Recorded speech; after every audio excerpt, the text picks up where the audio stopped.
तू लड़ जइह बन जइह झांसी हो। कंगना तू लड़ जइह बन जइह झांसी हो। किया रे दुश्मन के पहुँचा दीह फांसी हो। किया रे दुश्मन के पहुँचा दीह फांसी हो। दुश्मन के पहुँचा दीह फांसी हो। दुश्मन के पहुँचा दीह फांसी हो।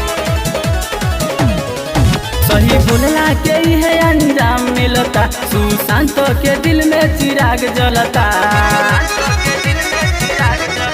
सही बोलला के है अंजाम मिलता। सुशांत के दिल में चिराग जलता।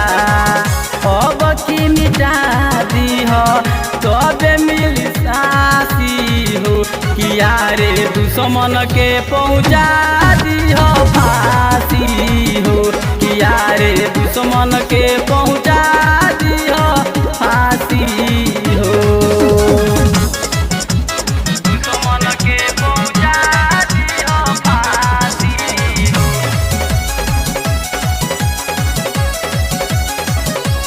दुश्मन के पहुँचा दीह फांसी हो।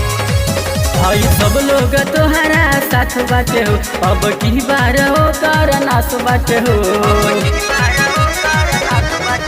भाई सब लोग तोहरा साथ बाटे हो। अब की बार हो कर नाश बाटे हो।